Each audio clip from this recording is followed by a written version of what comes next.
Trey Lance holds a special place near and dear to the heart of this here show. I want to say, Michael, back in 2021, he was one of our first draft prospect interviews, I want to say. He was. And I don't think we're easily impressed. Because we've been both doing this for a long time, but we were both blown away by this young man. And I'm sure the Niners were as well, which had a lot to do with them trading up to get him in the 2021 draft. He was so impressive. We took to him. We're rooting for him. I think a lot of people are rooting for him because he can't seem to catch a break. Having said that, as everybody knows by now, a couple of days ago, the Niners sent him packing to the Cowboys. Jerry Jones and Dak Prescott, you just heard from a moment ago. So let's unpack this. Starting with, let's just get this out of the way right now.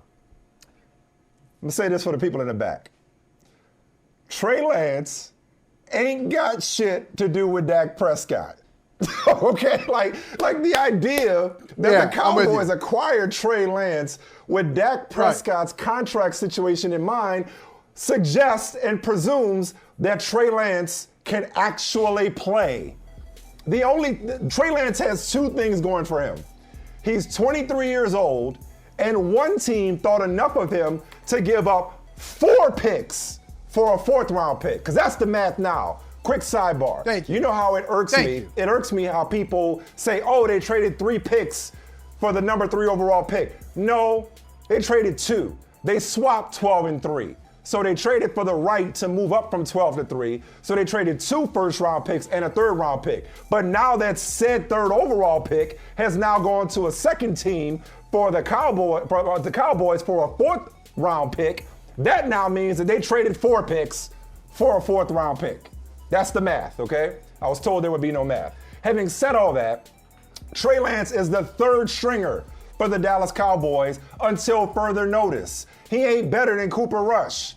Okay, we've seen Cooper Rush play and play well enough to win. We have not seen Trey Lance play. We don't know what the hell Trey Lance is or isn't yet. What this is a draft pick for the Dallas Cowboys. He's 23 years old. You're giving up a 4th-round pick. There is absolutely no downside to this. No downside. Because if you miss, well, you ain't the one that traded 4 picks to get him. Okay? You took a flyer on a guy with physical tools and with talent to see what it turns out to be. You and I both know that Ron Wolf, and I'm sure there are many others, but it's a wisdom and an approach attributed oftentimes to Ron Wolf in Green Bay. Right. It's good business to draft and develop quarterbacks. It's just good business. You draft and develop young quarterbacks, even if you got one. But this is not Green Bay drafting Jordan Love in the 1st round and not telling Aaron Rodgers, you ain't got to say nothing to Dak Prescott, because we've all seen Trey Lance play, and we don't know if he's any good. So please explain to me how acquiring Trey Lance is somehow supposed to be an affront to Dak Prescott or about preparing yourself for Dak Prescott and his contract. Really? Like, hey, you haven't seen Trey Lance play, and unless Dak Prescott and Cooper Rush get hurt, Michael, you ain't gonna see him play this year. So what are we talking about? See, and I'm glad you brought up Ron Wolf and how he used to stockpile those quarterbacks. And it's not Aaron Rodgers, Brett Favre. It's not Jordan Love, Aaron Rodgers. I'll tell you what it is. It's all those guys. It's all those guys that he had in Green Bay but never really played in Green Bay. Mark Brunell, Aaron Brooks, Kurt Warner was another one. Yeah. Matt Hasselbeck. All those guys who had to go somewhere else. So look, applause to the Dallas Cowboys for bringing another quarterback on staff.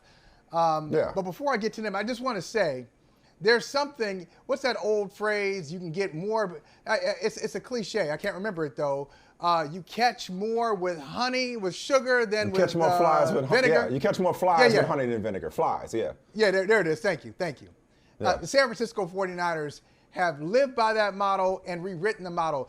Well, wait. Don't go. Wait. No, not yet. Stay with Dallas. Stay with Dallas. Because you're gonna say something that we're gonna have to unpack. Stay with Dallas first. Dallas first. Go ahead. Get the Dallas takes off. From a Dallas perspective, I'm coming back to San Francisco because I got. We are. I saw that in your feed. I'm gonna say something. I saw that in your feed. I saw that in your feed. I saw it. I'm gonna say something.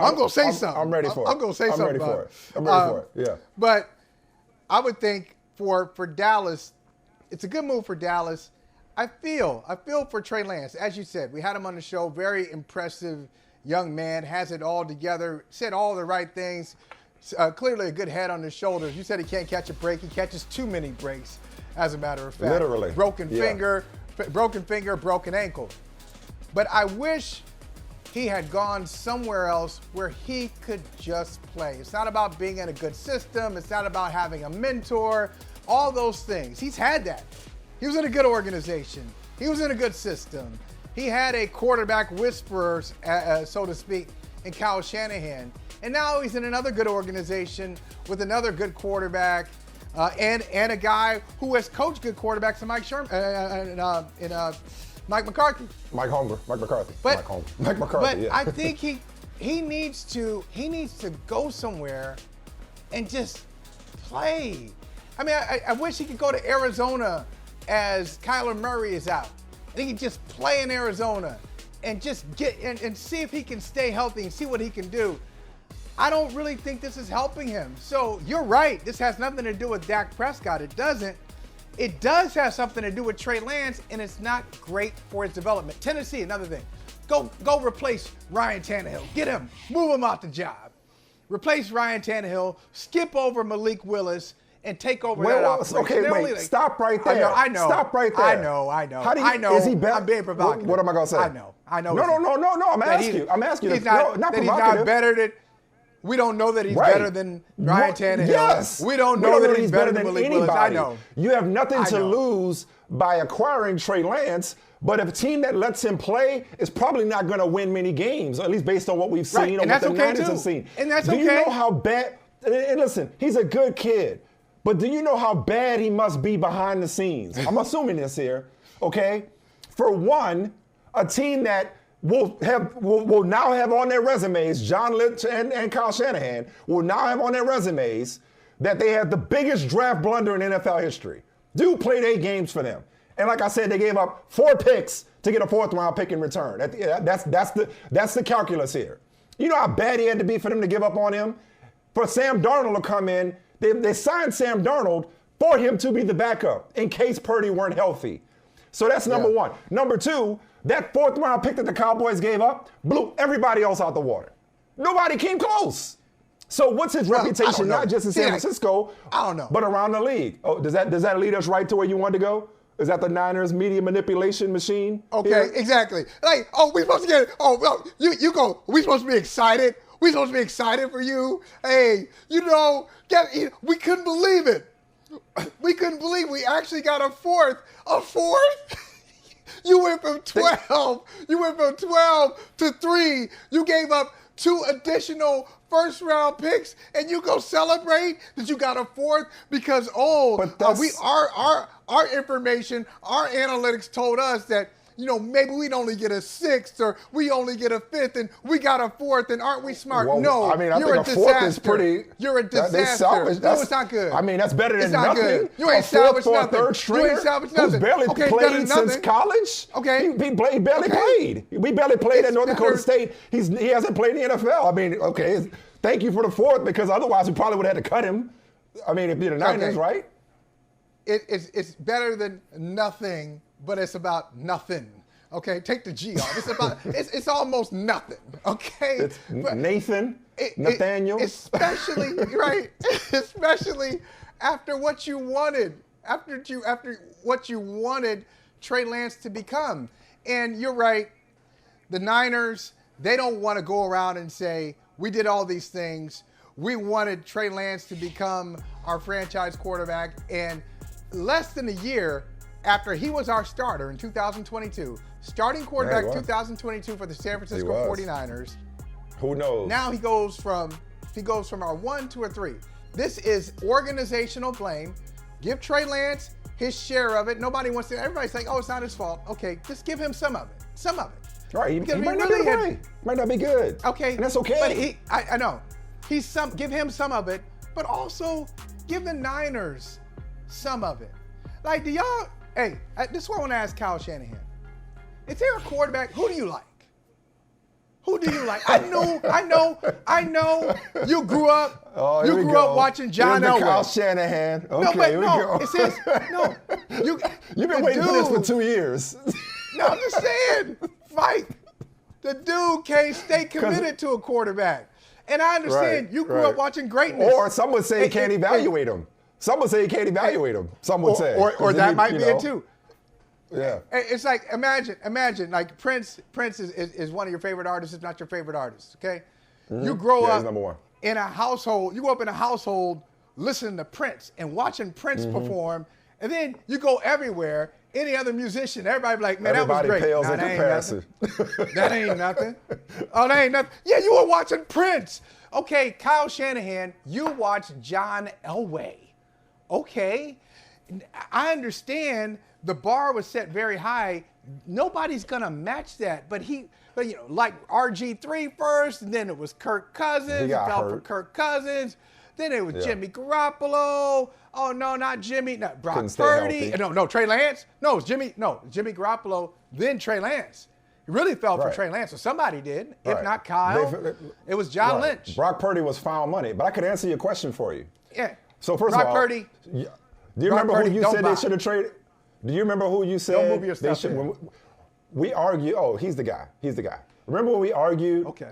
After they traded up to number 3, I'm like, of course it's for a quarterback, and forget about whether it was Mac Jones or Trey Lance. Remember the player that you thought they should have drafted? I thought they were going to get us. Didn't I think they were going to get Kyle Pitts? Well, you thought they should have drafted Kyle Pitts and just been unstoppable on offense, with him and George Kittle. Right. But I just want to, I want to test you, which in hindsight, hey, probably would have worked out better, right? Because they ended up getting, Brock Purdy and Mr. Irrelevant last year. Here's the kind of quarterback Kyle Shanahan likes, and it speaks to what the Niners are doing. You know this as well as I do. Which one does he like? The next one. That's his favorite quarterback. You know what? As I can't actually can't say anything better than that. It's like, who's Tom Brady's open receiver? Who's Tom Brady's favorite receiver? The open guy. Who's Kyle Shanahan's favorite quarterback? The next one. Well said. I'll try to recover and say what I was gonna say. Kyle Shanahan, and his thing, it's the same reason why Mike McCarthy traded for Trey Lance. You know as well as I do. All these coaches think they're the smartest one in the room. They all think they're smarter than that. Oh, if we just get him into our system. Oh, he just needs a fresh start. He just needs our coaching. Kyle Shanahan likes the quarterback that runs his system. And the reason why Brock Purdy is going to be the quarterback for a long time, because, again, that's that stigma attached to, he was the last pick of the draft. So what? That doesn't matter any more than Trey Lance being the 3rd pick of the draft, okay? So what? He's the last pick of the draft. Everybody missed. He's the guy. Yes. Because when his back foot hit, when he plants that back foot, he's letting that sucker go. He is hitting that deep end route that is a staple of Kyle Shanahan's offense. He runs this system. Kyle Shanahan believes in his system. That's why he was infatuated with Kirk Cousins. That's why Garoppolo worked in his offense. And that's why Brock Purdy's going to be there as long as he stays healthy. Because he believes in his system. And if you could run his system the right way, you're his quarterback. Whether you're this one or the next one. You almost got it. You almost got it. What I missed? What I missed? Almost got it. Just a little thing. What I you missed? said, as long as he runs his system. No, he's going to be the quarterback as long as he stays obedient, as long as he stays dependent. That's kind of the same thing. Remember we were talking about this before. We were talking a few weeks back. I don't know if you remember. You haven't been around that much, but a few weeks ago we were talking about this. We were talking about mentors and mentees. And what happens when you're a mentee? You're the mentor. Yeah, I was on the show that day. Yeah, I haven't been around that much. It was a conversation with me. What are you talking about? I know. I'm just saying. Okay. I know it was you. I know. You're a little sensitive. Why are you so sensitive? Okay. Why are you so sensitive? No. Wait. What? I can't bring up attendance. You want to go inside baseball? About 10 minutes before the show started, I got a text saying, "Hey, what you doing Wednesday?" You didn't. Because Holly can't do it. You ain't get no text. You ain't get no text. I can't get a text. I didn't text you. You didn't text me, but you text the middle person. Okay. You text Natalie. Yeah. So you even had enough respect to text me. Exactly. But it came to me though. Okay, so after I do Wednesday, because you do whatever you got to do, I don't want to hear shit else about it. I ain't here all the time. Okay? I don't want to hear that no more. I don't want to hear that no more. But I was going to say, fair point. What were you about to say? I was going to say, I got one more thing on the Cowboys. Mentees and mentors. So yes, if you're the mentee, now, some mentors just kind of, they're not in it for altruism. Some mentors are in it to feed their own egos. Hey, that person is under me. I discovered that person. I gave them a break. But what happens when you discover somebody and then they figure it out, you've helped them so much that maybe, you know what? Maybe they can exist without you holding their hand. And I think some quarterbacks, he's fallen out of, Kyle Shanahan I'm talking about, has fallen out of love with some quarterbacks who kind of want to do their own thing. Hey, you know what? I didn't know anything coming out of college. Now I've got 3-4 years experience underneath me. Okay, I can figure, I don't need you in my ear all the time. I don't need to plant the back foot and throw on demand just like you say it. I see something else out there because I'm actually on the field. When Brock Purdy starts to do his own thing, or when he gets exposed, when he starts doing his own thing, this guy, then Kyle Shanahan is going to move on to somebody else. All right, we'll save the Brock Purdy for later. The last thing I want to get to was 8 back to games. Jerry Jones real quick. 7-1. Yep. One of my favorite phrases is, failure is an orphan, but success has many parents. Right. Perhaps my favorite part of this entire story is Jerry Jones being like, yeah, we were going to do this a couple of years ago, about 2-3 years ago. We were going to draft a quarterback in Philadelphia. Stop it, dude. You don't get to take Philadelphia's success and adopt it as your own, as if everybody knew Jalen Hurts was going to be this guy, okay? Right. Like, you had an opportunity to draft him, and make no apologies. In the first round, they drafted CeeDee Lamb. In the second round, they drafted Trayvon Diggs, 2 picks before the Eagles took Jalen Hurts at 53, okay? Or if he'd have been there, so you're going to draft him at 82? You're going to draft him in the 3rd round? It's like, you know what? Stop it. Because if he hadn't worked out, you would not be trying to claim Jalen Hurts at all. Okay? You're full of it. I don't believe you. You need more people about the fact that you were going to draft Jalen. So what if you were going to draft Jalen Hurts? Okay? And if you'd have drafted Jalen Hurts, who's to say that he'd have ever had the opportunity to be who he is now for Philadelphia? Secondly, if Carson Wentz hadn't imploded, who's to say that Jalen Hurts would be what he is right now with and for Philadelphia. So, Jerry, it's cool, dude. We get you want to develop quarterbacks, but you didn't draft Jalen Hurts, so keep the Eagles quarterback name out your mouth. That's all I wanted to say. Because I want to hear what you were thinking about doing and what kind of grades you had on him in hindsight. Because nobody tells you the grade that they had on these prospects when they blow up or when they bust. That's right. Oh, we were going to draft him. We were going to draft him, you know. Okay, but would he have been as good? Exactly. Who knows? Maybe he'd have ruined him for all we know. Anyway, that's all I had to say about that. That was hilarious. Yeah, you're right. Jerry, the quarterback, I ain't going to say no names, but we were going to take him because you knew, right? Because you knew. Okay. Yeah, nobody say all these draft busts, they don't say, other general managers don't say, hey, I understand. Because if they hadn't taken him, we were going to take him right after that. We would have picked behind. I haven't heard anybody say, oh, I had a top 5 grade on Trey Lance. I've heard we had a 2nd round grade on Trey Lance. But I ain't heard we had a top 5 grade on Trey Lance because ain't nobody owning that, you know? Hey, thank you for watching Brother from Another. If you haven't hit that subscribe button, go ahead and do that now. Don't forget you can catch us 3 to 4 weekdays on PeacockTV.com and on Sirius XM Channel 85.